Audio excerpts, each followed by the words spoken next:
आँख खोल के देखते हैं। अब देखिए अस्तु शरीर कैसा है, कैसा विलक्षण है। साधना काल में जब कोई अंदर में प्रवेश करती है, थोड़ा सा प्रवेश करती है, ग्रंथि छटने लगती है, बिजली ऐसा चमक देखने में आता है। छट छट छट छट बिजली छटके।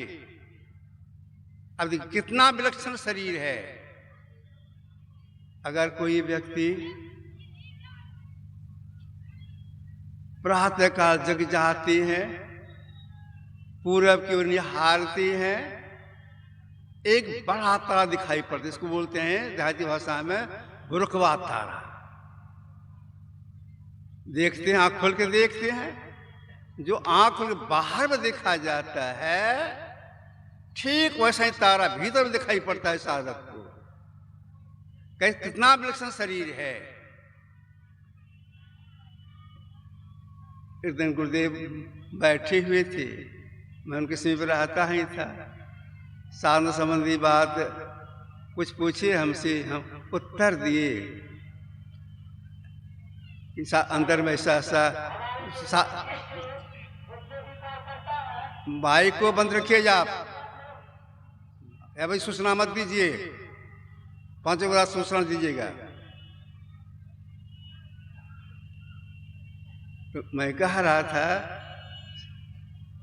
साधना संबंधी बात, मैं गुरुदेव से कुछ कहा। गुरुदेव बोले मैंने भी अपने अंदर में एक तारा को देखा, भोर वाला तारा देखा। तो बाबा साहब से मैंने पूछा हजूर अपने अंदर में एक तारा देखा है, क्या है?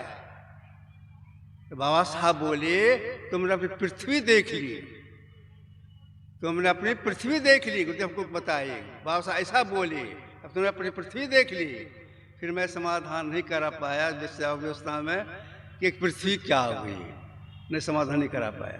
तो अपने अंदर एक तारा दिखाई पड़ता है, कितना विलक्षण शरीर है। हम आंख खोल के रात में चांद को देखते हैं, अधकटा चांद देखते हैं, वह भीतर में दिखाई पड़ता है, कितना विलक्षण शरीर है। आंख खोल कर हम लोग सूर्य को देखते हैं, भीतर में सूर्य दिखाई पड़ता है। आपको इस अंदर में सूर्य दिखाई पड़ता है तो कहां पर दिखाई पड़ता है? आंख बंद करती हैं, अंधकार दिखाई पड़ता है पहले, मानस जप, मानस ध्यान या दृश्य क्रिया जब करने लगते हैं कोई साधक, अगर सट जाती है वे प्रकाश मंडल में घुसती हैं। प्रकाश मंडल के अंतर्गत एक स्थान का नाम है त्रिकुटी। त्रिकुटी में सूर्य उगाए हो, गुरुदेव की वाणी है। प्रकाश मंडल के अंतर्गत एक स्थान का नाम त्रिकुटी, वहां सूर्य का दर्शन होता है। वहां पर क्या लाभ होता है?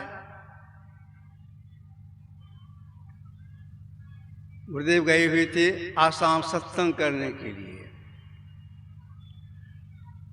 जब चलने लग गए, जो सत्संग कराने वाले थे लक्ष्मी साहब, वे आगे गुरुदेव के पास प्रणाम किए और हाथ जोड़ के कहते हैं हजूर, यहाँ लोग बंगला भाषा बेसी बूझते हैं, बंगला भाषा प्रवचन करने से सब लोग बूझेंगे, हिंदी भाषा नहीं समझते हैं, बेसी समझते हैं, कम समझते हैं। उसमें गुरुदेव कुछ नहीं बोले। जहाँ सत्संग व्यवस्था की गई थी वहाँ गए,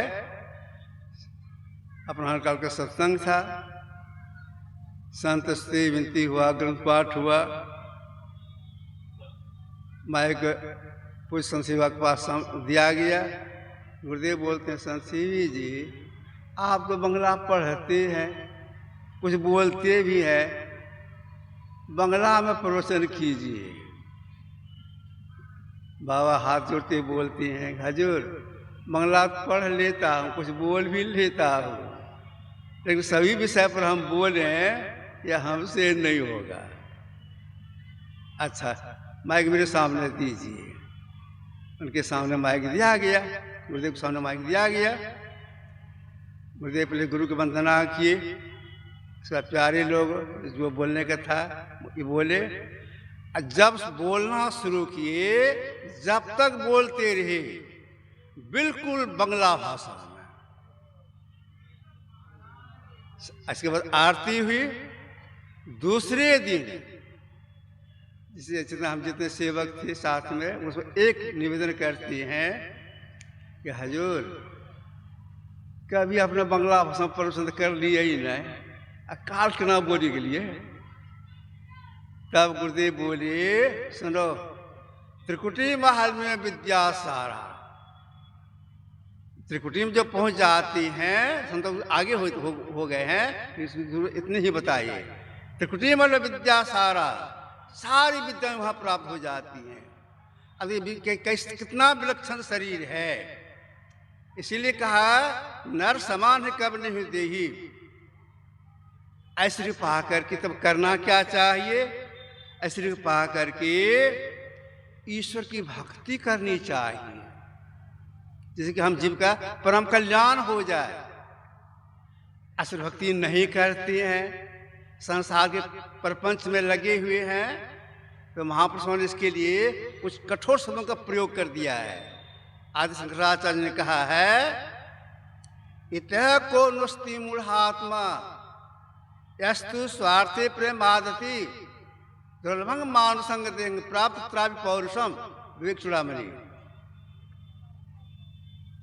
मनुष्य शरीर उसमें भी पुरुषत्व को पा करके जो मोक्ष रूप स्वार्थ में प्रमाद करता है वह सबसे बेसी मूढ़ है। अब देखिए मूढ़ बता दिया किनको? इतना उत्तम शरीर मिला, कैसे मिला? अपने मिला? अपने नहीं मिला। ईश्वर की असीम दया हुई है तब हम जीव को मनुष्य मिला है, यंत्र साधना करके परमात्मा विभू अनुभूति को देखने के लिए, मोक्ष प्राप्त करने के लिए शरीर मिला है। तम करी करना नर देही देत ईश्वर हेत से नहीं। भगवान राम ने प्रजाओं से कहा था, जिसकी असीम दया होती है तब हम जीव को मनुष्य मिलता है। यही काम करने के लिए अंतर साधना करो, परमात्मा अनुभूति को पहले प्राप्त करो, आगे बढ़ो, आगे बढ़ो, आगे बढ़ो, समुद्र से छूट जाओगे, मोक्ष की प्राप्ति हो जाएगी, संसार में आना नहीं होगा। इसीलिए कहा नर समान कब नहीं देही, जीव चराचर जांचत देही। चलने वाला नहीं चलने वाला सही चाहना करते हैं। यहाँ तक देवता चाहना करते हैं हमको मनुष्य मिले, क्यों चाहना करते हैं? इसलिए अगर हम मनुष्य में चले जाते हैं, अंतर साधना करने की सीख लेंगे, करने में लग जाएंगे, तो मोक्ष अंदर में घुसेंगे, परत अनुभूति को देखेंगे, एक दिन परमात्मा का दर्शन हो जाएगा, फिर एक में हो जाएंगे, अपने शरीर छूट जाएंगे। आवागमन से छूटने का यही एक मनुष्य शरीर है। 184 जोनि में मानुष दे अनूप।